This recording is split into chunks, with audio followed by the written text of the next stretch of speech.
Take a deep breath. You're about to be transported into a different timeline.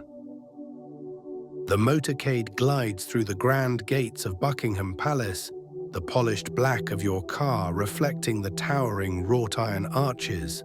Uniformed guards stand motionless, their silver and scarlet accents gleaming under the glow of gas-lit lanterns.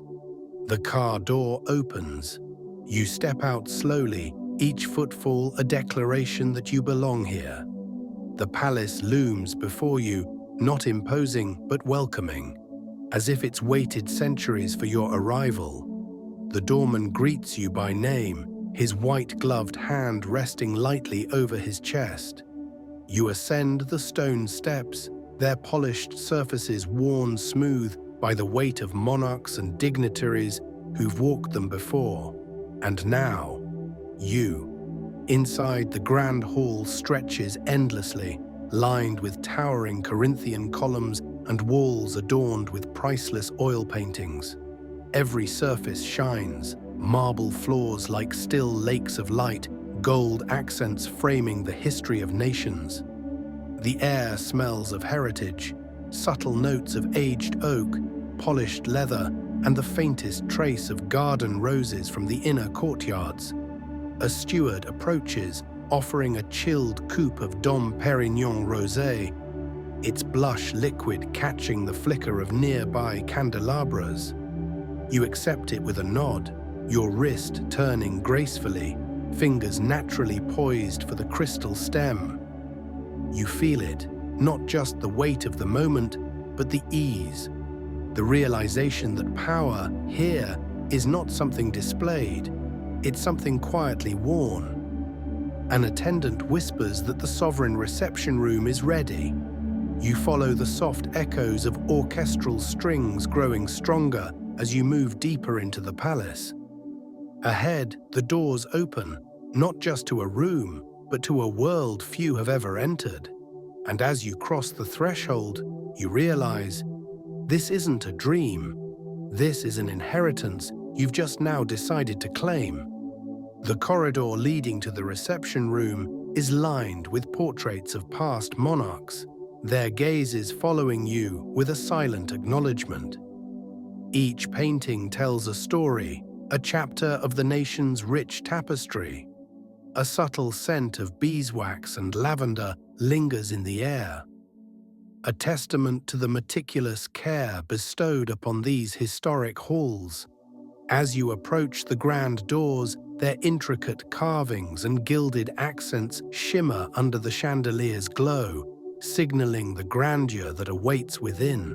The sovereign reception room is a masterpiece of refinement. Walls lined with gold-leafed paneling shimmer under the cascading glow of a crystal chandelier, its 1,000 hand-cut facets scattering light like a constellation brought to earth.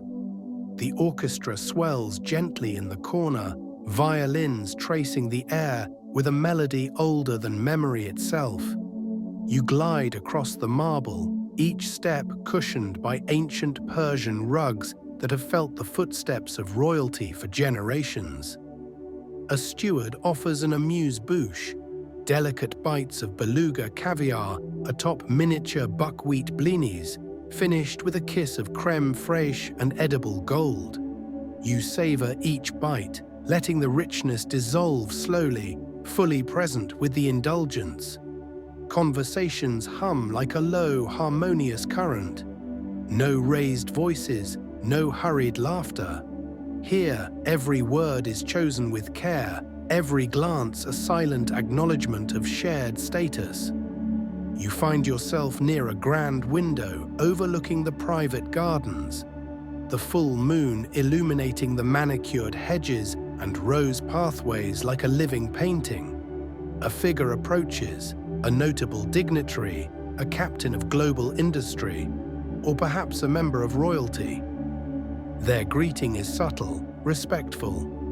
You exchange thoughts not in competition, but in the shared language of sovereign presence. Your mind feels sharper here, your posture taller. This environment doesn't demand excellence, it simply draws it out of you. A violin solo rises above the soft conversations. For a moment, the entire room seems to inhale together, suspended in the exquisite fragility of a single perfect note. Champagne is topped off without you asking. A tray of white truffle arancini passes by, and the scent alone feels like a rare privilege. You stand near the fireplace, hands relaxed, eyes bright, knowing you've stepped into a lineage of greatness, not as an outsider, but as someone who has always belonged. And when the grand doors to the dining hall finally open, the steward bows low. Dinner is served. The transition to the dining hall is seamless, guided by the soft notes of the orchestra and the gentle murmur of anticipation. As you move, the intricate details of the palace's architecture become more apparent. The ornate moldings, the frescoed ceilings, each element a testament to centuries of craftsmanship. The ambience is both grand and intimate, a delicate balance that only a place steeped in history can achieve. The dining hall is a cathedral of light. 2 crystal chandeliers blaze overhead, their fire dancing across gilded mirrors and ceiling frescoes that depict stories of gods and mortals intertwined. A single table stretches the length of the room, dressed in white linen so fine it appears almost translucent, the edges embroidered with golden thread. Each place setting is a masterpiece, plates rimmed in 24-karat gold, crystal goblets that catch every flicker of candlelight, cutlery polished to a mirror finish, perfectly aligned by invisible hands. You take your seat, guided by an engraved place card written in elegant calligraphy. The chair beneath you, solid oak and velvet, supports you like a throne. The orchestra resumes, this time a delicate waltz as footmen enter in synchronized grace, presenting the first course. Amuse-bouche transitions to a silky consommé served in fine bone china, followed by butter-poached turbot with a beurre blanc so delicate it dissolves before it touches your tongue. Wines are perfectly paired, aged Burgundy, vintage Chateau d'Yquem, poured with the precision of ceremony, each glass held to the light before being placed gently before you.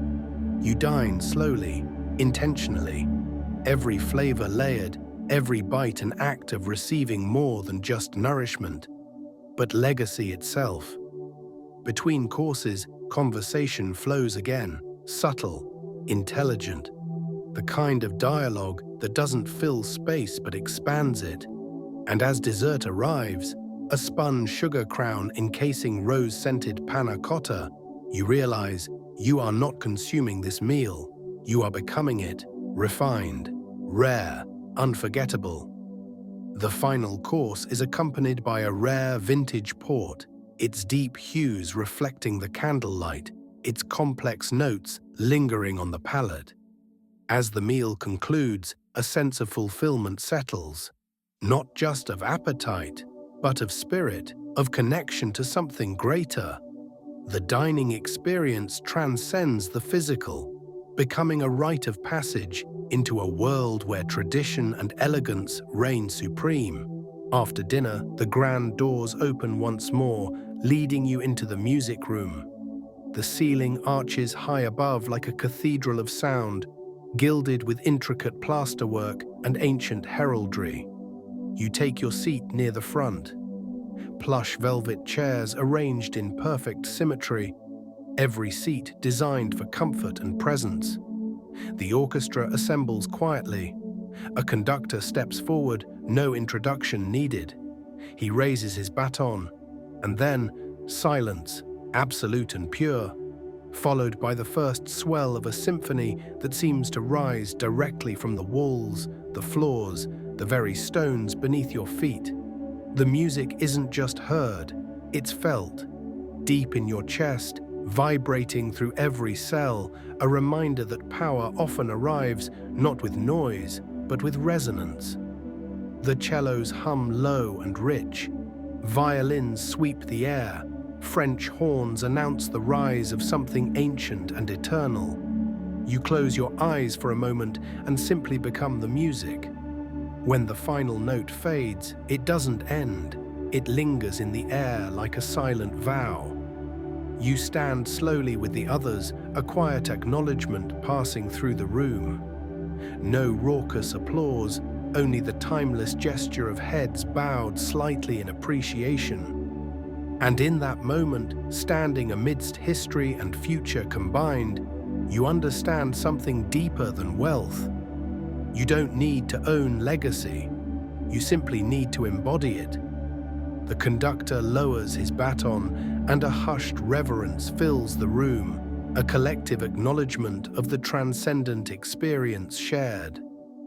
As you exit the music room, the corridors seem to echo with the symphony's final notes, lingering in the air like a whispered promise. The palace's grandeur feels even more profound. Each ornate detail now imbued with the resonance of the evening's performance. You walk slowly, absorbing the ambience, each step a reflection of the timeless elegance that surrounds you. Passing by gilded mirrors and intricate tapestries, you catch glimpses of your own reflection. Poised, composed, transformed. The music has not only filled the halls, but has also stirred something within you, a deep-seated recognition of your place within this legacy. The soft glow of chandeliers casts a warm light, guiding your path through the historic corridors. As you reach the grand staircase, you pause, taking a final look back at the music room's doors, now closed but forever open in your memory. The experience has etched itself into your very being, a harmonious blend of past and present, tradition and personal journey. Descending the staircase, you carry with you not just memories, but a renewed sense of purpose and belonging. The palace grows quiet again as the night deepens. Candles burn low. The halls stretch out in a hushed glow of flickering gold. You are escorted back through the grand hall, your footsteps softer now, as if even the marble floors recognize your new frequency. Outside, your motorcade awaits, but before stepping into the car, you turn once more to look at the palace, standing luminous against the night. It doesn't feel like a place you've visited. It feels like a realm you've always belonged to. As the car pulls away through the royal gates, you settle back into the leather seats, fingertips resting lightly on the window ledge.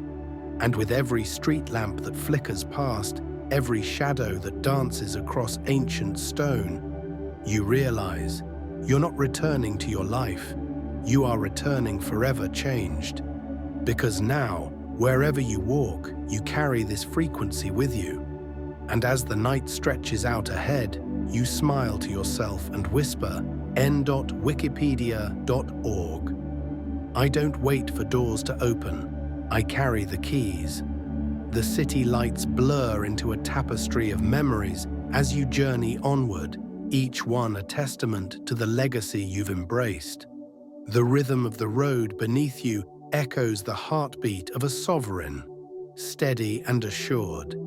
And as dawn approaches, painting the sky with hues of promise, you know that this is not an end, but the beginning of a life lived in the fullness of your own majesty.